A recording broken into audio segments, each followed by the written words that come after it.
We're here at College Green the morning that Boris Johnson has announced that he's going to resign. And I suppose if you want to know what's been happening inside the Lords, it's been a question of waiting for this moment to happen, because that's all that anyone's talked about all week. And the events of the last, I think it's 48 hours, but it could be 24 at this stage, you can't work it out, have been, as they say, extraordinary. So there's going to be endless commentary on this, so we won't dwell on it, other than to say one of the most irritating things is obviously the association of Boris Johnson with Brexit. And obviously he represents a huge amount more than that in a negative sense. I mean, this is the man that closed down society during lockdowns, that crowed over COP26 and the minute to midnight, and that we all had to change our behaviour to adopt a green lifestyle. And he was doing that even when we were under restrictions that were still in place through emergency measures. And subsequently, the energy crisis, they have still not yet overturned those green policies that mean that we've got partly responsible for the energy crisis. So there's a lot more, but it's just so galling, because it is true that millions of people voted for Boris on the basis of delivering Brexit, and he's squandered the hopes of those voters. And I just worry that this will lead to a kind of nihilistic cynicism that changes are possible. Both sides are wrong on this. Those who think this is an anti-Brexit coup, who are leavers and think he's been forced out by Remainers, I think underestimate there's a lot more rotten in number 10 than that. But they've got a point, because those people never wanted him to succeed.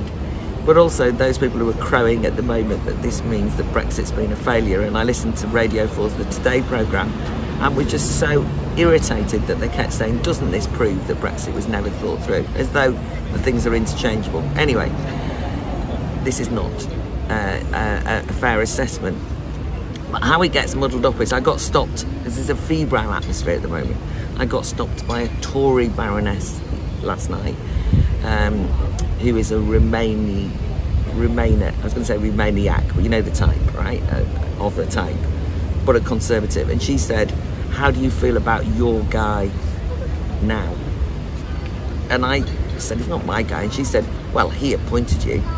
And I did point out rather tersely that Boris Johnson wouldn't know me if he fell over me, and that the process of getting a peerage is so opaque that some like gaggle of, you know, suits got together in number 10 and offered the peerage. That's a controversial issue in and of itself. The point I'm making is, I just thought that is because Brexit and Boris can be used interchangeably by those who are hostile to the decision to leave the European Union, and it's very irritating. So there was a couple of firsts this week that relate to this. For the first time ever, I went in and listened to Parliamentary Question Time, PNQ, or whatever it's called, from the gallery, and of course half the Lords were there, and it was extraordinary. You were kind of trying to interpret the body language of Nadhim Zahawi, who was sitting next to Boris. Then I was there for Sajid Javid's speech when he explained why he'd resigned, which was quite powerful, but certainly cut to the heart of the problems of Boris's narcissistic selfishness in relation to the running of the country. But then I thought, God, I'm being reduced, politics being reduced to me kind of trying to read the rooms, right?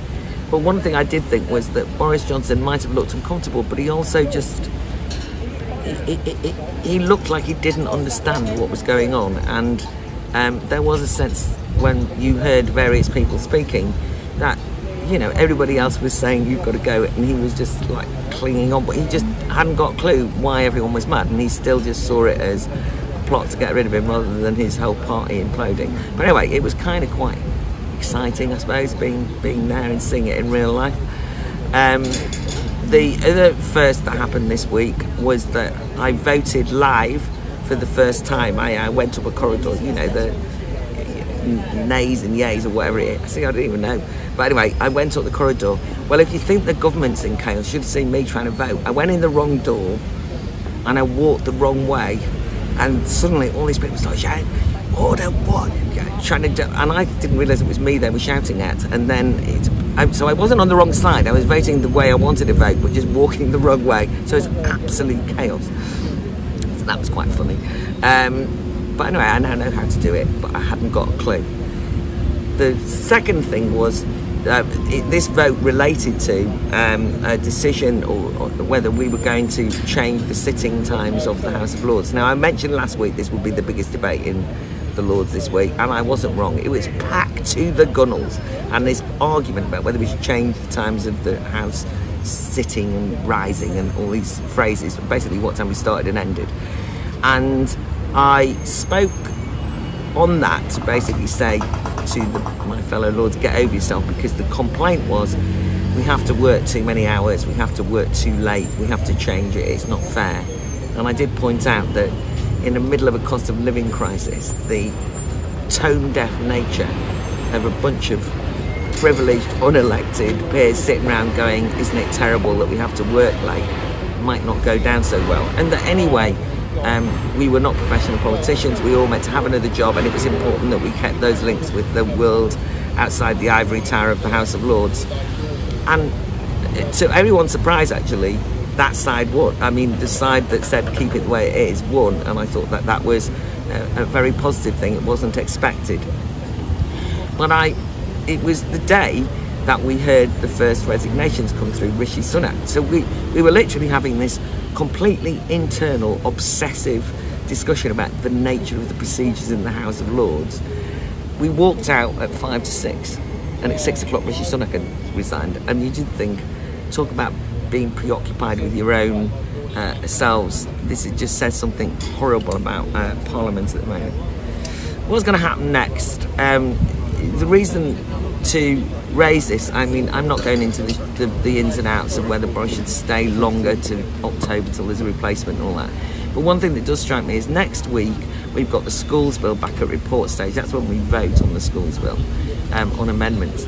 How can we do that in good faith? I mean, how can you sit round and vote on a bill when the Education Secretary's resigned? That's the Nadhim Zahawi Education Secretary. Then there was a new one, Michelle Donnellan. I was about to go and give her a report from Don't Divide Us, a brilliant report, so that she could read what's happening in schools. But she's resigned in 24 hours, or I think 12 hours. I mean, I can't even remember. So there is no ministerial leadership.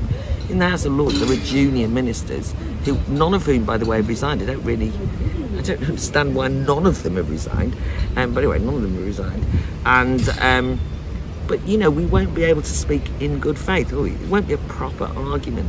And so there is this problem of feeling that government is suspended, that politics, therefore, is over at a governmental level until things are resolved. I have some sympathy with those who are saying we should have a general election, because at least that would somehow throw things back to the public. Even though I appreciate that the Tories might well lose. I mean, you know, at this stage, what am I going to say about that, right? I don't support Keir Starmer's Labour, and this week he came out and made a dedicated bid to say that they were pro-Brexit, they wouldn't overturn it.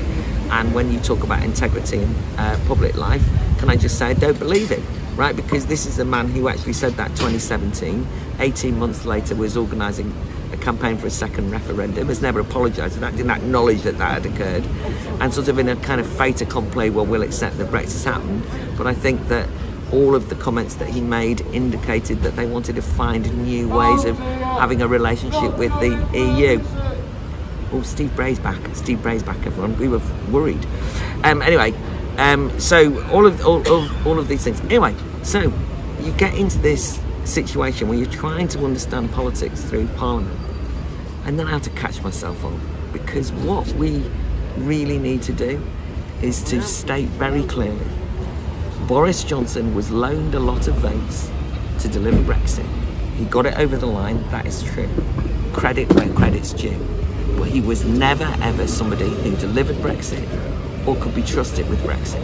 And Brexit was a decision, it was a populist rebellion, and that populist rebellion, because I can't think of any other way of saying it. People saying we're fed up of being talked down to, we want more say in decision making, we want to take back control, not just from the EU, but we want some sense of control over our own lives.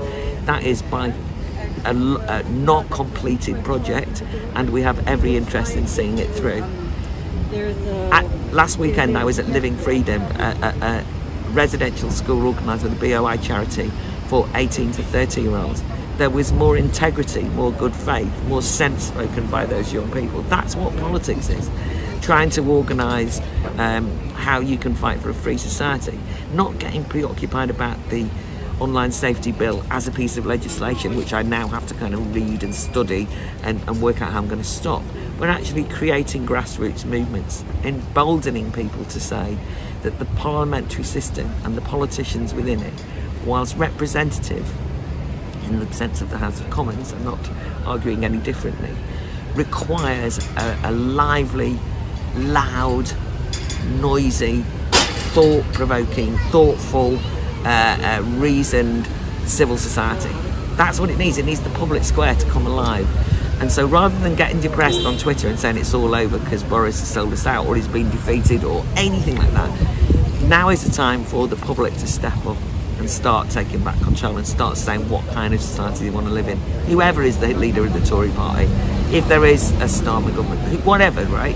Who dictates the terms of those things has to be much more involving the public, which is why the rest of next week, when I'm not looking at the schools bill, my big focus of the team at the Academy of Ideas is organising an event, the Battle of Ideas Festival, which will be happening after there's a new Tory leader. So it'll be happening the 15th and 16th of October. And if you haven't bought a ticket, you really must. It's going to happen at the heart of Westminster, but it's going to be the People's Parliament. It's going to be where ordinary people get to have a say. But we've really got to ensure that the demoralisation and collapse of government, and that's what we are watching, with, by the way, the spinelessness of an opposition who went along with so much of the collapse of civil liberties, who are supporting as we speak the online safety bill, who have never been in opposition and don't deserve to be given any credit. All of that situation requires the public to waken up, and so I hope that you'll go on that journey with me. Somebody this week accused me of being part of the establishment, perfectly reasonably, because I sit in the House of Lords.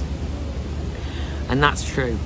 I have joined the establishment by being in the House of Lords, but I hope that you will acknowledge or recognise that my heart lies outside of the House of Lords, and that the establishment is a fragile thing, and that it's very important that the only backbone it ever will have is if there's a lot of people outside of Parliament demanding clearly what kind of society you want to live in. So you've got a lot of work to do rather than me. I've just got to read a lot of legislation and stay in the chamber till midnight, but that's nothing.